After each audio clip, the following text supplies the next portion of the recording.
Votre livre est épatant pour une raison très simple, c'est que ça raconte à la fois votre parcours de femme, votre naissance à votre féminité et à votre identité de femme. Ça raconte une époque, on est juste avant 68, et ça raconte une espèce de folie douce entre un garçon et une fille. Donc vous tombez raide dingue l'un de l'autre, hein, Godard et vous, et il vous explique comment... dans quel contexte ça se situe, et il vous dit ceci: je veux que vous sachiez exactement où j'en suis. Entre nous, par moments, le vouvoiement revenait. Le restaurant où nous avions déjeuné se vidait, une jeune femme balayait entre les tables, le serveur lisait un quotidien derrière le bar. Personne ne nous demandait de partir, on semblait nous avoir oubliés. Jean-Luc en profita pour m'expliquer de façon très claire, avec un minimum de mots, qu'il avait énormément aimé Anna Karina, qu'il avait beaucoup souffert quand elle l'avait quitté, mais que leur histoire était finie depuis longtemps. Il ajouta qu'il avait été épris de Marina Vladi jusqu'au jour où il était venu me voir à Montfrein, en tombant amoureux de moi. Il avait cessé de l'aimer, elle. Avec l'une, il allait tourner Made in USA, avec l'autre, à partir du 8 août, 2 ou 3 choses que je sais d'elle. C'est donc très simple, je suis seul, sans aucune attache, libre. Et vous ? Moi, à peine 19 ans, non seulement j'étais... Lui, il en a 17 de plus. Hein.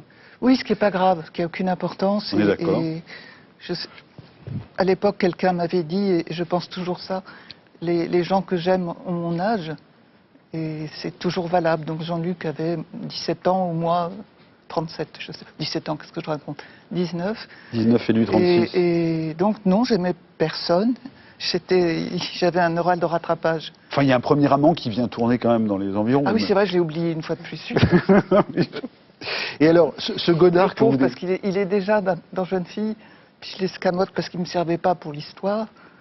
Et là, il est assez escamoté aussi. Ce Godard que vous rencontrez, alors on le voit bien déjà dans une maîtrise totale de son cinéma, même s'il est colérique sur les plateaux et s'il peut engueuler même de mauvaise foi son équipe. Mais c'est aussi celui que vous nous faites découvrir, qu'on connaît assez peu, parce qu'il y a assez peu de documents.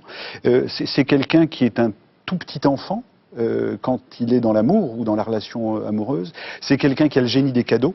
Qui fait des cadeaux, il vous offre un livre de grammaire chinoise qui date du début du siècle, et à chaque fois, il remet votre nom dans les cadeaux qu'il vous fait. C'est un gauchiste pur et dur. Hein, la chinoise, c'est pas pour rien. Il est en train de le devenir. Il est en train de le devenir. Hein, il est en train d'allumer l'Union soviétique pour se rapprocher des Chinois.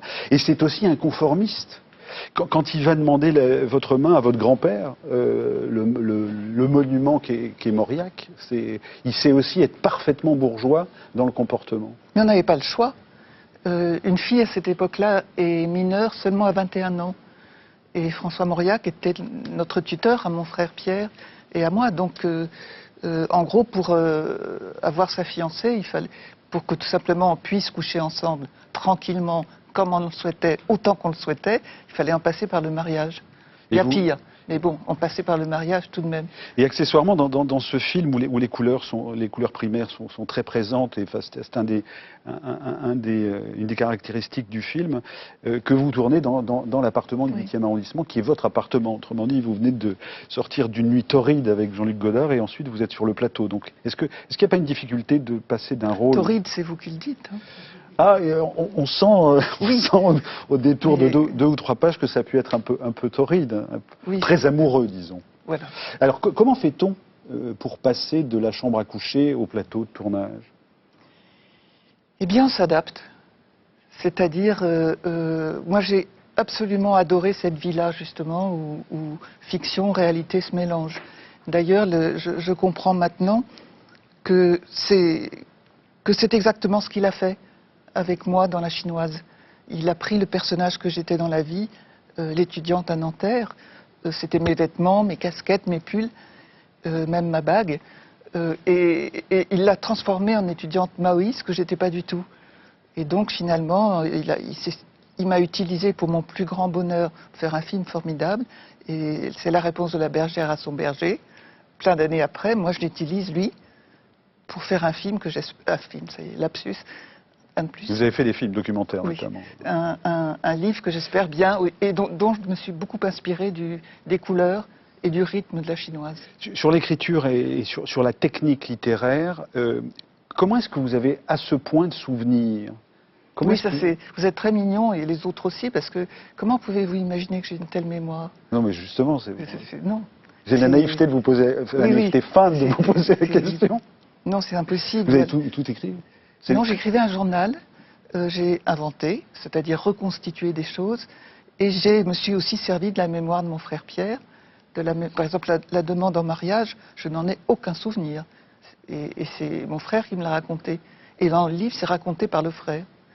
Oui. Antoine Gallimard aussi, mon amie Nathalie, et puis les journaux d'époque, et puis par exemple pour ce truc infernal qu'on a provoqué quand on a su qu'on était mariés dans la presse, ma mère avait fait un dossier de presse que j'avais, donc j'ai remis le nez dedans, et là j'ai réutilisé tous ces articles idiots qui paraissaient sur nous. Merci de cette honnêteté. Moment étonnant quand vous finissez par dire à votre grand-père que vous connaissez ce devenant gauchiste, et votre grand-père dit, adoube le cinéaste, et dit devenir le grand-père de Jean-Luc Godard, quelle consécration. Et évidemment, le soir, elle va raconter à Godard ce qu'a dit le grand-père, et Godard répond, tout de même devenir le petit-fils de François Mauriac, quelle consécration. Oui, parce que lui, il faut toujours qu'il ait le dernier mot. Donc c'était que ce soit Mauriac qui reste sur un bon mot, il fallait qu'il en fasse un autre. Mais vous voyez ça, je l'avais complètement oublié aussi, c'est dans mon journal. Donc je n'allais pas m'en priver.